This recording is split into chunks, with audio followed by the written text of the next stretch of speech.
Hey friends, it's TJ, and you're listening to Tea with TJ, where our love for tea, conversation, and self-improvement intersect. So let's take a deeper dive into my cup and let's have a chat.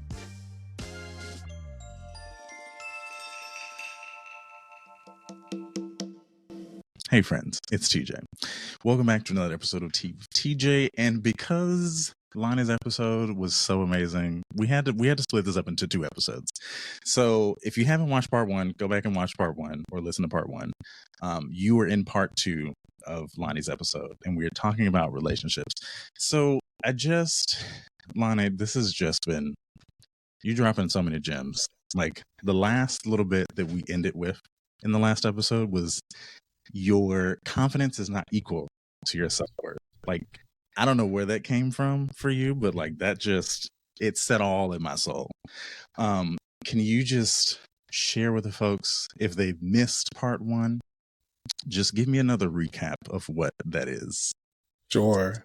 So I can't take full credit from it. It came from a therapist that I'm no longer with. I'm very sad about. So basically during the pandemic, I started going to this therapist and, I was telling her what I wanted to work on. You know how they ask you an intake, and I guess I don't remember exactly what I said. I think I was really trying to work on this idea of realizing that I was desiring being in a relationship again, because I had been in a relationship during the pandemic and it allowed me to slow down. And I've always been a super confident person, just as context. And so I go into this, and as we wrap up, she's like, we're going to work on your self-worth throughout this process. And I was like taken aback, like, wait, I'm super confident. Like I have a master's degree and, I'm living in New York City by myself and I have all these cool accomplishments and things. And I feel like I know who I am. And she was like, yes, you know who you are. You are confident, but your self-worth is not necessarily attached to your confidence. Because if your confidence is not grounded in self-worth, they're separate. And through that journey, I learned that, I have to learn to love myself and require others to love me simply because of who I am, not because of what I can produce. And it can be a little confusing because part of who you are is what you've done and, your accomplishments, and it makes up a whole person. But when we start talking about relationships and our relationship to ourselves, that's when I learned like, I actually have been confident because I've had a lot of external accomplishments. I've moved from my hometown. I was the first to go to college, yada, yada, yada, yada, yada, yada. Good things, but these things don't necessarily equate to me loving the person that I am. And are you able to be in relationship with someone? This is something I had to learn after I went through it. And it's still a challenge. For me, it was like, are you able to be in relationship with someone and just sit there and do nothing and say nothing and be yourself and feel like you deserve love? And subconsciously, I didn't know that I didn't feel that. Not that I was filling up every little blank with a person, every quiet moment with noise, but I do think that there was this part of me that felt like people like me because of all of this, whether it's my height or my style. It wasn't so much about they like you because of who you are. So that led to me being the type of person who always sort of like showed up at a high level. You never saw me down. You never saw me upset. You never saw me. And that's very unhealthy for a person because all of us have moments. So I wasn't showing up. I was, in a lot of ways, I wouldn't say I was performing, but I was leaning more heavily onto accomplishments versus, hey, if you're like, I just deserve to be loved because I'm me and it's my birthright. And then there's all the other stuff that comes with it. So yeah, that's kind of, the lesson. Sweet Lord. I am curious to know from you, because I've had experiences like this of my own, but where does trust fall for you when you are, and I don't even want to restrict this to romantic relationships, because I think there's a certain level of trust that has to exist in professional relationships, community relationships, creative relationships. Where does trust fall for you when it comes to engaging with people? Wow. Wow, you really tapped in somehow, because trust is something that comes up a lot in relationships for me. Not so much in the sense of like how some people like don't trust and they got to look through phones or things like that. Not Mhm. like that, but it's very hard, TJ, to break through the layers to get into an intimate relationship with me. I'm just going to be real about that. It's something Mhm. that I won't say I denied for years, but it's something that's come up enough for me to say it's true. Mhm. So trust shows up in the sense that even going back to the example in the first episode about that coworker, that Mhm. special relationship with that black coworker, that I didn't trust it, not because of something they did, but just my experiences Mhm. don't really allow. I had to be super independent at a super young age. Mhm. So growing up with a single mom, I had to work and stuff like that. Like I was really safe and taken care of, but I had to grow up, and I was the only child. So I think that leads to a lot of trust in myself. Mhm. And so when it comes to relationships, because I have so much trust in myself and I'm so in tune with who I am, it's Mhm. very difficult to let someone in. So it's very hard for me to trust new situations and people's intentions. I think Mhm. that's where trust, to your point, shows up, whether it's professional, personal, or romantic. Mhm. I'm really untrusting of people's intentions, which I can't control, which I'm continuously working on that. But I can't stand the idea of someone having bad intentions or trying to hurt me, which I think most of us feel that way. And I Right. have been hurt, by people that I trusted, of course. So that adds to it. So I would say that's where trust shows up. But this is another gag that might gag you and gag me too. Not that I take self responsibility for everything, but I do think self responsibility is important. Mhm. Tabitha Brown actually said this random about cooking, because she was saying she has a book called Cooking from the Soul and it doesn't Mhm. have measurements. And she said, if you need measurements, you don't trust yourself in the kitchen. And I Mhm. think in the same way with trust, as much as we try to put it on the other person, well, I don't trust you because I don't know your intentions. Mhm. The question is, do you trust yourself? Right. So I have to trust that if I'm forming a relationship with TJ, that either my sense of my indicators and discernment are going to go off and say this is a person not worthy trusting or something. So Mhm. that lack of trust actually comes from a lack of trust of self. Mhm. So I had to I'm learning to apply the trust I have in myself to allow me to be more vulnerable when it comes to opening up to new experiences. But it's a Mhm. journey. I'm not perfect at it at all. Look, I get it. I'm still working through it every single day of my life, and I think even, dear God, even in one, I want to acknowledge that this show has been a space for me to be vulnerable with other people, and somehow, um, the intention behind it was not to have vulnerable moments with people. That was not what I wanted to do necessarily. Like I very much wanted to just have conversations with people that were interesting and things that felt similar to the types of conversations that I have with friends in New York City at my favorite tea shop. But what I've realized in doing this now for 3 seasons, two of which with guests, is that for most people, um, entering into this space with me and having a moment of vulnerability has one connect like forged a deeper connection between the two of us.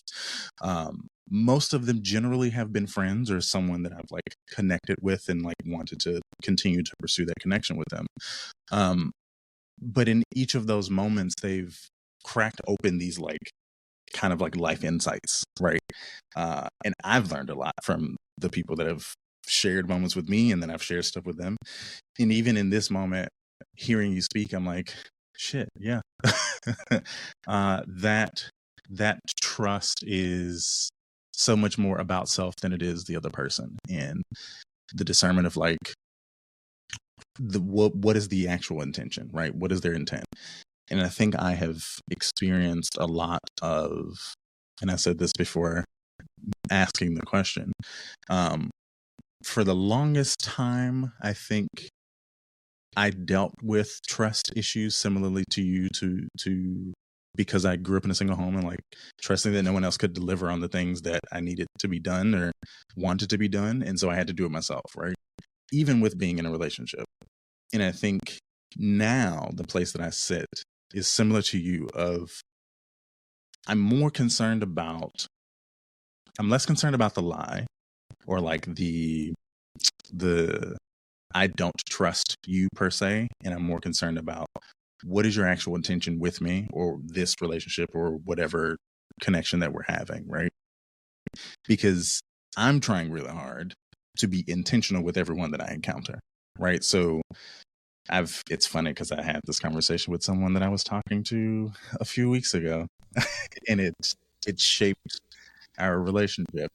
But I told them, I was like, I'm trying to be very intentional with you specifically because we've never met before, right?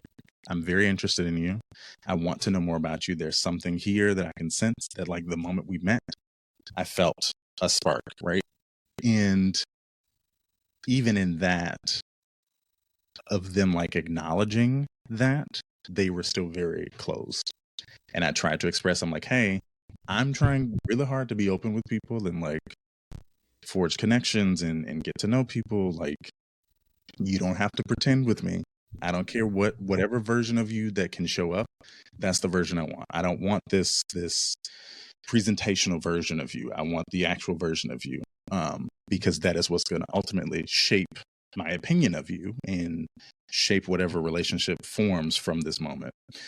And unfortunately, they were too. I'm not trying to spill anybody's tea, but they unfortunately, it's called the tea with TJ. It's called the tea with TJ. Let's get it. Deliver on that, and we had to part ways, which was unfortunate because I found them very interesting, and I could see the love and care that existed there, and I wanted them to just actually show up for themselves, not for me. But yeah, I mean, this is related to what you said, but also something that came up as you were talking that you just uncovered. Thinking about relationships, a lot of it has to do with our desires and what we want to happen. Like, even going back to the example of speaking to a stranger and not want your desire is to connect, not be rejected. For you, I like this person. My desire is I hope this works, not that it doesn't. The friend I had that I said, hey, I like you romantically. My desire is for it to go well, whatever that looks like. And I think that us, especially as men, but I mean, I don't want to overgeneralize, but I'm just speaking about queer men. That's the only queer Black men, women of color who I date. I think that that's where a lot of our processing and healing gets paused, is that we don't focus on what our desire was, because it's easier to react to the behavior or the result of it and ignore your desire. And this is a whole nother thought that I have about Black men and desire. And I think part of that is because we often aren't asked what our desires are in the world. We don't have time for that because we're too busy trying to save the world and be masculine and do all these things. I don't think we really have typically historically had enough space and time to say, what do I desire? Because when I talked about violence and rejection with men in the first episode, that's where that comes from, is that the only way a man can be, there's men who have unalived women and men because they didn't want to take their phone number. So that is a disconnection with what they desired versus what the behavior was. So instead of sitting with yourself and saying, wow, this was a really beautiful woman walking down the street, and I came up to her in a way that I thought was appropriate and she didn't want to talk to me, instead of sitting with the disappointment of that loss or focusing on yourself, you externally react to this person. And so I'm proud of you for even what you said with that last situation, being able to say, I'm disappointed because I really like this person. I thought it could go here. And I think we've gotten to a place with dating, and I know we haven't really specifically talked about dating strictly yet, but I think we've gotten to a place with dating where we're so desensitized to even admitting that we want something, that we want it to work, that we were disappointed. Everyone wants to be so strong. And I've played a role in this too. So I'm not taking myself out of that, where we're just like, whatever, there's so many people out in the world, like that person didn't like me, whatever. Yeah, two things can be true though. Now I've learned that, like, yes, there are other people, and I'm not going to sell my soul to somebody to make them like me, but I can also say this didn't work out. And I can also hold at the same weight, if not more. That was really fucking disappointing. I'm tired of dating, and I thought I found the one. I thought, or not found the one, because I don't really believe in that. But you get my point. You know, when you get into that groove with somebody, and you're like, wait a minute, this might work out. Yeah. And I actually had a situation like that last year where I had gone on a few dates with this guy. And again, not to spill the beans, but hey, you know, it's not really a personal thing. But we went on these dates, and this person was polyamorous. So they had a partner. So, you know, I was excited, TJ, because, you know, I have identified as poly more than I practiced it. So it's very difficult for me to come into contact with poly Black men, especially. So they had this relationship. They were open. We went on dates. They were traveling. We went on like 2 dates. It wasn't even a lie. I was really starting to grow fond of this person. I'm like, yo, like, we had some communication issues, but whatever. Like, when we got together, it was cool. I felt like he like kind of checked off a lot of things. And so we had this date, which was like maybe our third date, and he came over and I made dinner, and I like got flowers, and like I did the whole thing, which again, I hate when people like say they regret doing things. If you can't regret something that you did from your heart, genuinely. So if you gave somebody flowers and then they that same day said they don't want to talk to you anymore, you gave them flowers out of your heart, hopefully, and not just because you wanted them to be there. That's a whole nother self-worth thing that we can talk about later. But anyway, after that date, he just told me like he doesn't feel a romantic / sexual spark for me. And I was really disappointed. I was like, what? Like, there was no sign, you know. I've also been taking a lot more slow sexually in terms of like how soon I have sex. So like sometimes that I think shows up for people as like you're not interested, which is a whole nother story about attraction and desire for people. But that was hard because I thought it was going well. There's nothing like thinking something's going well and there's no signs, and somebody's just like, oh, I'm not interested. You're like, what?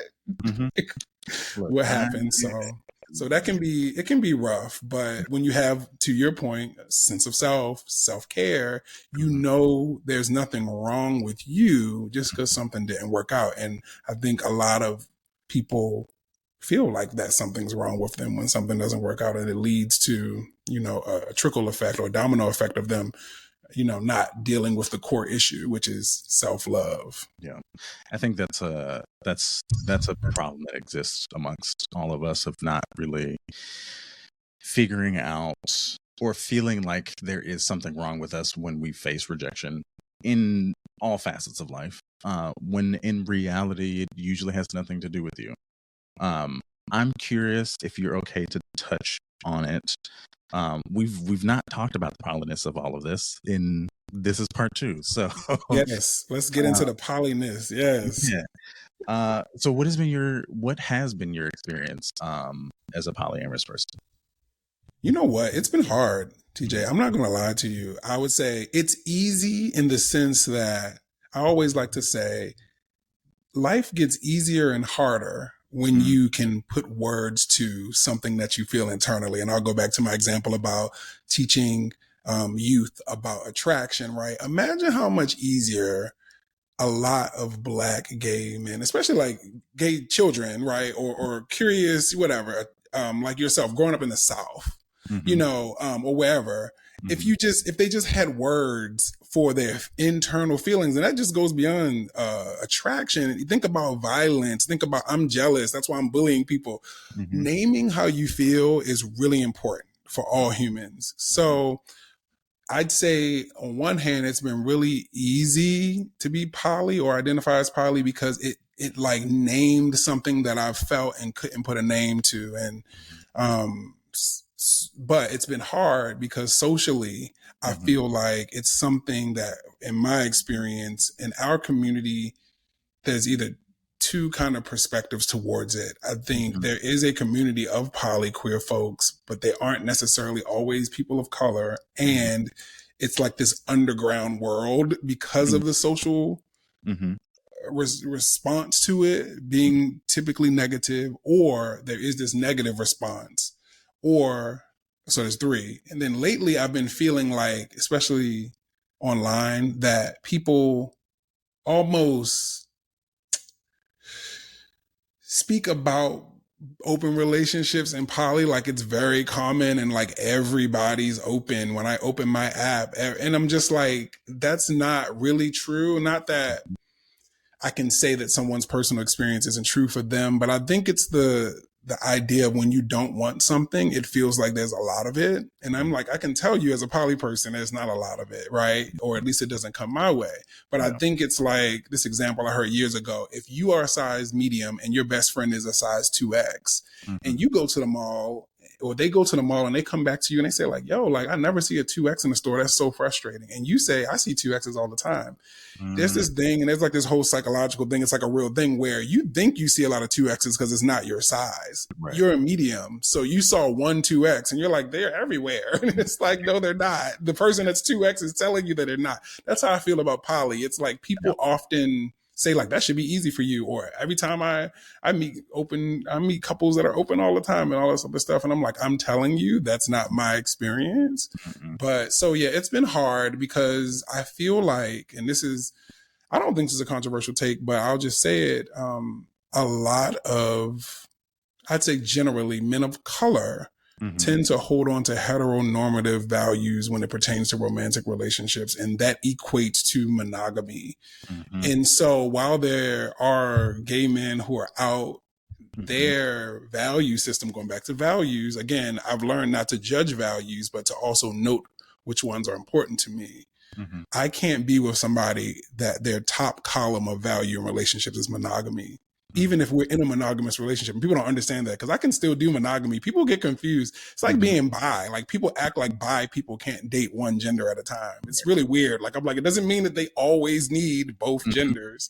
Exactly. It's same for me. I could be in a monogamous relationship, but I can't be in a monogamous relationship with someone who values monogamy so high as a construct that it's that important to them, because it's not important to me.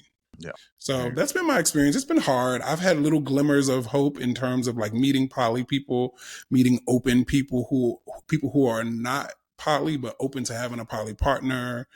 But it's been few and far in between, and I'm really open about it and forthcoming about it, which I think in some ways I guess works, not to my detriment because I value authenticity, but because I talk about it so much, it's on my profiles when I'm on dating apps and stuff like that. I'm very clear about it because I've been in situations where people say they're open to it, and then when it really gets down to it, I don't know if you've experienced this, they're not really open to it. They're just like you. Yeah.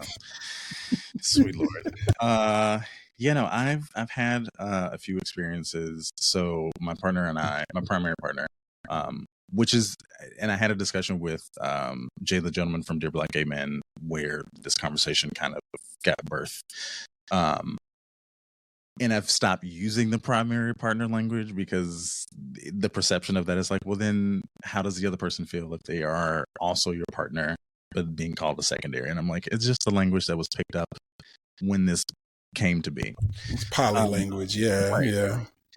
But so my partner and I have been together since 2007, and around, I think it was like 2014 is when we discovered the whole idea of poly, and engaged with someone else who we had been friends with, who we both had a mutual attraction to, and decided to like engage in that. And it really opened up a whole world of things, because for the first time in our relationship as adults, we both were like, oh, we can still have just as much love for each other and like or love someone else, and that doesn't discredit the relationship that we have, because this whole societal thing of like this heteronormative situation between two gay men means that like monogamy is the only way to have a relationship, when I'm like, that's not true.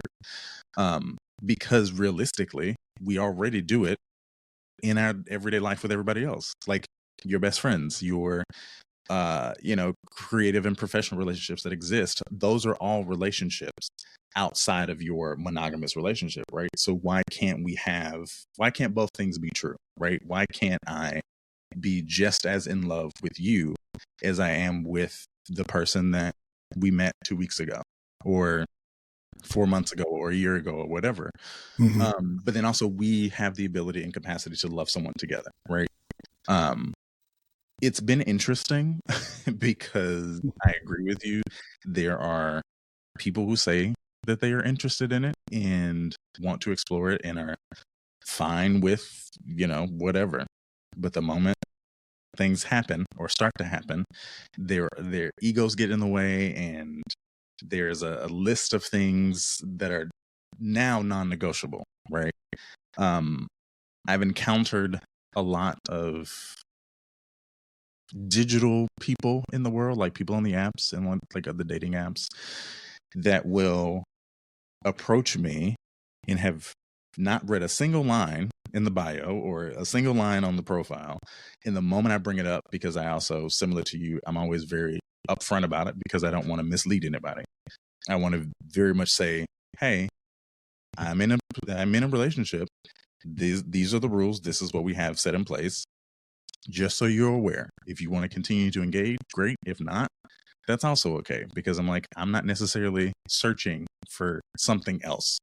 But to a lot of people, especially on the apps, I feel like that's what the perception is that you're out here searching for something else or trying to replace or, trying to maneuver or navigate something and like be sneaking on it. I'm like, no, actually, I'm not. I'm like, he has a profile and he's sitting next to me right now. Like, right. Yeah. you probably see us next to each other on the grid.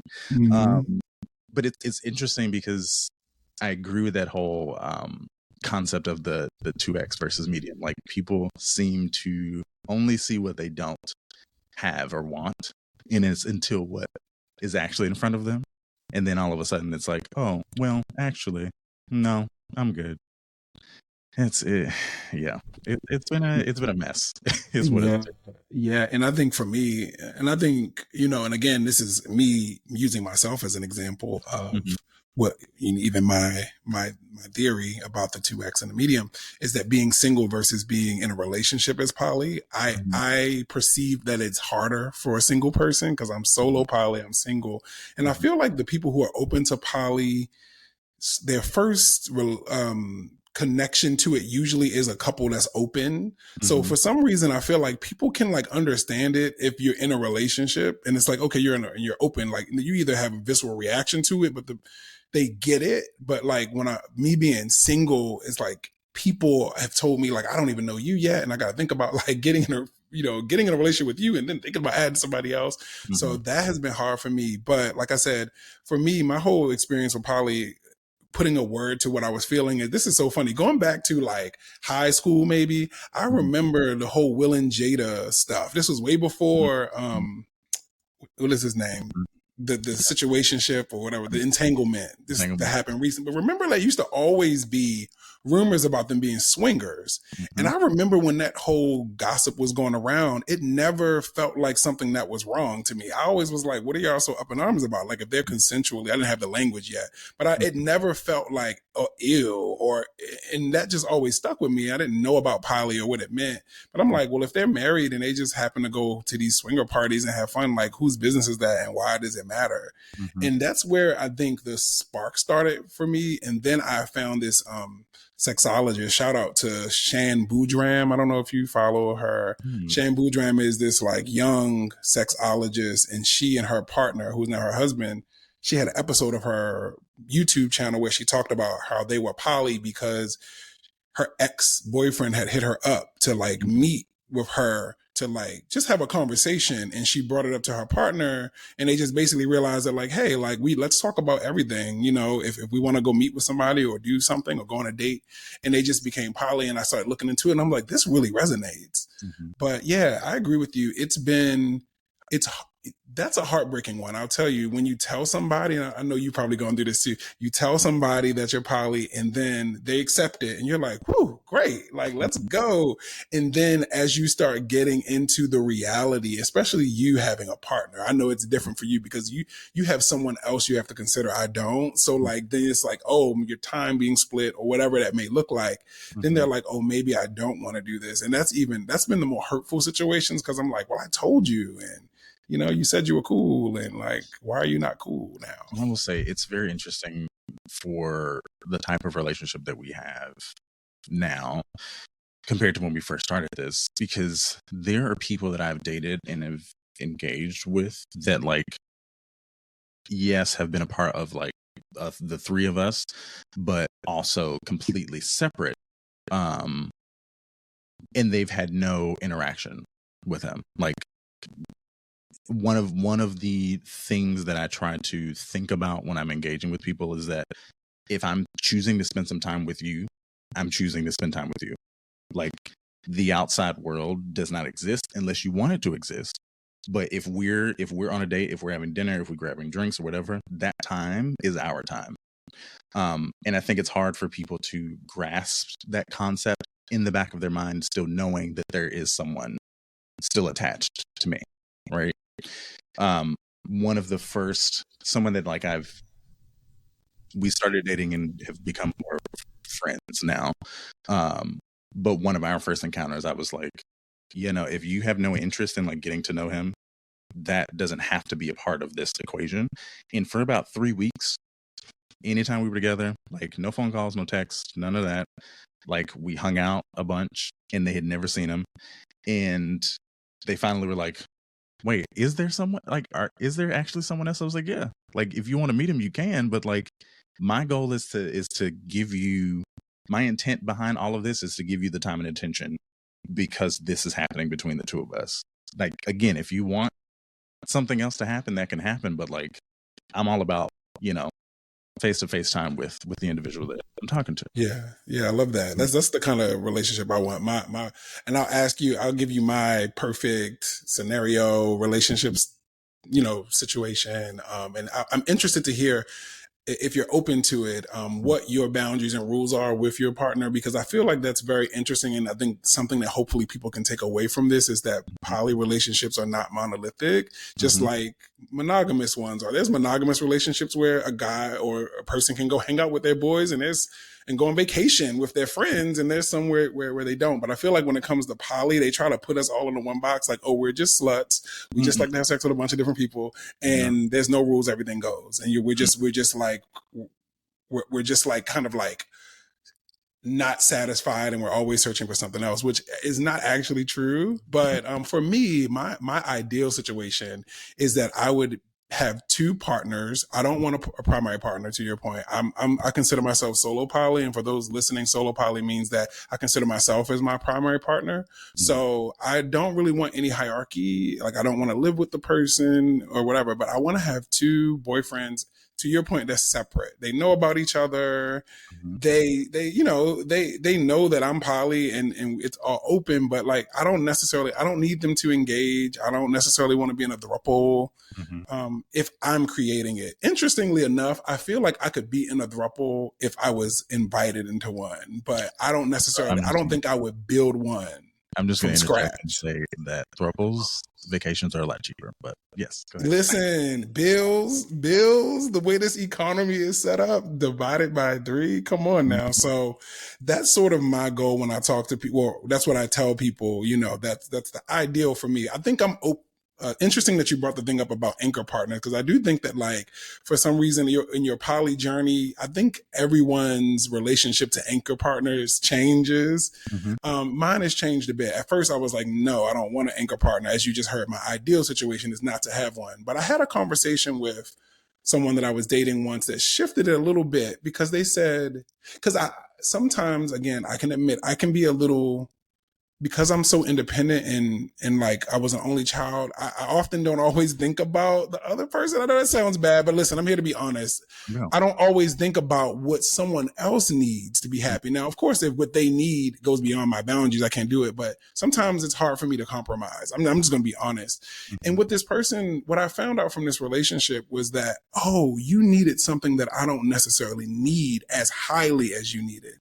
And some people just need especially in a poly situation, they need that like title that it gives them a sense of safety that it doesn't give me.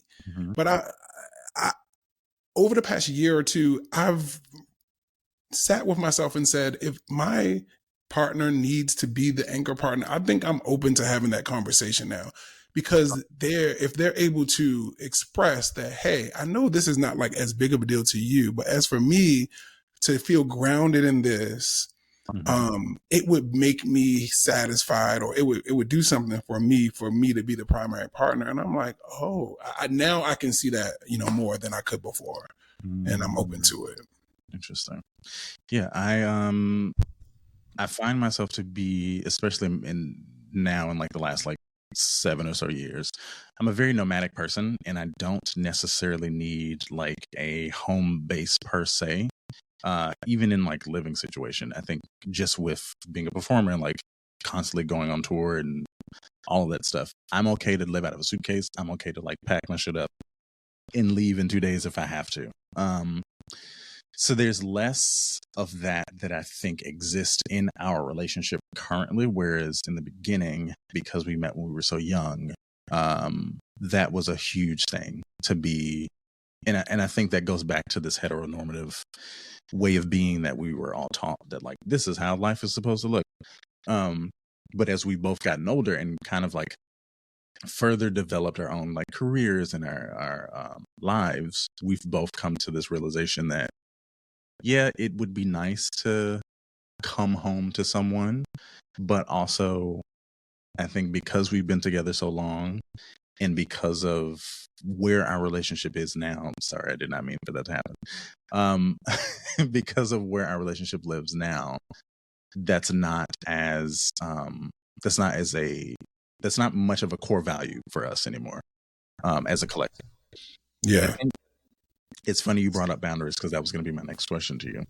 At this present moment, there are very few boundaries left for us. And I don't mean that in a negative way. I think we are just, because we've been together for so long, there are certain things that don't affect us that I think would affect younger couples, or younger thruples, or polycules or whatever. Yeah, polycule. I don't want to restrict it to the binary. So is it more like if you all meet someone, it's every new person is like more of not a case study, but it's like I'll talk to them and engage and see where this is going, and then, or is there like a rule, like, hey, because this is what I'm super curious about. Is there a rule around when you start talking to someone? Because I find that interesting. So I've met some poly people who say, my partner has to let me know, like, hey, I met this guy named Lonnie on the train today and I thought he was cute, whatever, we might chat. And some are like, I don't have to tell my partner until it becomes something, we're about to have sex, or excuse me, go on a date. Like, what are your rules around like the new person? It's funny because it's different for both of us. So for me, okay, I more so want to know if you're engaging sexually with someone else. For him, it's all about emotions. He very much is like, if this is getting serious to the point where you want to invite them over, let me know. Or if this is someone that like you're going to be spending lots of time with, let me know. So that's interesting, because I feel like usually people are very much like, I want to know everything from the beginning, tell me all the details. I don't want to be left out. Whereas for us, it's not even about that. And I think because we're in our polyness, especially with engaging with people separately, that looks completely different for the both of us. Whereas some things with him are more so intimacy via a friendship. Mine is connection with people. Like, yeah, what's unique about you? What's like cool about you that like no one else has, right? Like what can we sit and talk for hours about? What can we go out and do today when it's raining in New York City? Like, those are the types of things that I'm like, oh, I do want to experience this with this person. There was a moment in time where I was like dating an artist and we went to museums. I was like, that's cool. I've never been with someone who's like a visual artist. So like stuff like that, like our poly expression is completely different. And it's also different when we're dating someone together. Like, that's a whole different, laundry list of criteria. Yeah. So it sounds like it's pretty I hate to use the term open because it's so overly used, but it sounds like it's pretty open in the sense that you guys could, you sometimes play together, you play separately, or if it gets serious, you even, have you dated the same person before as well? Absolutely. Yeah. Yeah. The first person we dated together was the reason we became poly. I love It that. was intimate at first, and then it turned into a relationship, and that's how we discovered that we were polyamorous. Y'all were both like, yo, like, listen, wait a minute. Let's Yeah. that's how you know it was fire. You know, that session was fire. Y'all looked over like, Mhm. I love that. I love Yeah. that. And then the second one was more recently. We're friends now. We're not like together, but we were a throuple for about a year. So, Gotcha. That's cool. That's super cool. It's interesting that you mentioned the emotional versus sexual, because I think even like monogamous people talk about that when it comes to cheating. Like, I feel like people, that's when I hear it most for monogamous folks, is like they talk about like, yo, I don't care if my girl cheats as long as it's just sex, like go ahead and just come back home to me. Then there's other people who are like, actually, if you are texting and lovey-dovey with somebody, that's worse than being sexual. And so it's very interesting that you brought that up, because I think that is very interesting. For me, I'm more of a sapiosexual, so intellect is super important to me. So that's another layer to why being poly is different for me, because I've been with people who have been like, if you just wanted to have sex with other people, I could probably be more open to it. But I actually want two real emotional relationships. Like, I want to be boyfriends, because I kind of need that for the sexual part. Like, not always, but ideally I want to be engaging like that. I want to have less casual encounters and more depth. And I could even see myself, I thought about this before, having one partner that I wasn't even sexual with. Like, that it was just emotional, and maybe they were a side, or maybe they were abstinent, or maybe they had another partner where they had sex. I think I want more of the mind. And I always say I'm being real vulnerable. I'm in this vulnerable. I think because I'm about to turn 40, I feel like I'm just like saying, you know how they say older people, not that 40 is so old, but still I am growing. You know how they say like older people just say whatever and don't care. I feel like I'm getting there. And I feel like my toxic trait is that I want to fuck someone's mind. Which is like, I think, you know, some people just want to use like physical things, but I think like I want somebody to be in love with me. Like, are you crazy? Like, it's me. Like, why would you want to be in love with me? You know? And I think that can have a deeper connection sometimes than just casual sex. But like, I'm like, no, you need to like me. You need to know that I'm a cool ass person and like be into me. And so, to your point, I see myself in my future relationship, because I can only dream and write it down. Is that I would want to, I'm kind of like you. I don't think I would need to know that you met somebody, but I want the relationship to not feel like you have to hide it if you want to tell me. Like that's really the most important thing to me. Like, I don't think it would be a hard boundary. Like, oh my goodness, you met some guy and you didn't tell me. I don't care. Like, but if you're going to start dating them, or like you said, being around them more, let me know. My vision for my relationship, whether it's monogamous or not, TJ, is that we have open communication where you want to, I always think about it like this. I used to be like really grossed out by the idea when people used to say like, my partner's my best friend. But now I get it. Now that I'm older, I'm like, I get it. Because when I think about my best friend, I can't wait to tell him everything, like, because we're going to laugh about it. We're going to have a story about it. I'm going to say like, I met this guy at the gym and da happened, or there was a really cute boy that was the maintenance man, and we laugh about that. I want to come home, or I don't really want to come home because I'm solo poly, but I want to meet somebody and be excited to tell my man, because I'm like, I'm with you. Like, I just met this guy and he was cute, and like, you want to see the picture or whatever the thing is between us. I just want that to be a thing, because I've lived a life where I couldn't do that. And it doesn't feel good to have these like interactions or feelings and you can't tell your partner. And I don't think that has anything to do with poly. And I think a lot of monogamous people would learn a lot from that. Like, just being open to what your partner really is going through and experiencing versus the image of them. Oof, I say that.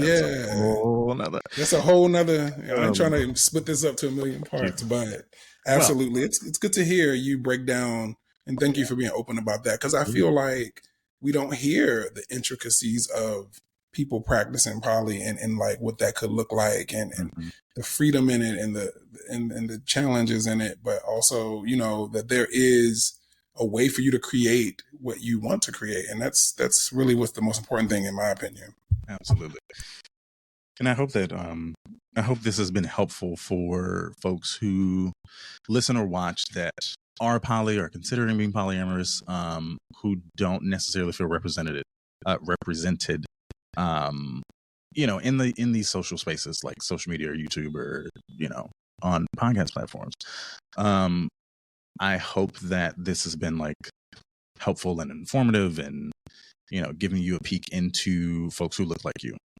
Because that has been my number 2 goal on Tea with TJ, to give voice to creators and people who look like us. Absolutely. So thank you, Lonnie, for doing this. I'm baffled. I'm like gobsmacked. Me too. We were able to do this in 2 parts. We did that. So before we get into our last 3, where can the folks find you? Absolutely. So you can find me on all social media platforms at my name, just Lonnie Woods III. So spell it out, THETHIRD, on Instagram. On TikTok, I do a lot of thrifting and styling content on there. So having fun over there on TikTok. And also my podcast, What I Did Wrong, you can find, just search that wherever you find your podcast and your music. And yeah, feel free to reach out on me on any of those platforms. And I am single. Not that this is a pitch, but as I said, here I am. There you go. This isn't a pitch, but wink, wink. Hit me up. Slide in my DMs. You never know who's going to see it. So I welcome. You miss all the shots you don't take, y'all. So for our final 3, we'd love to just give a nugget of knowledge to the audience. How do you practice gratitude? Wow. That's a great question. How do I practice gratitude?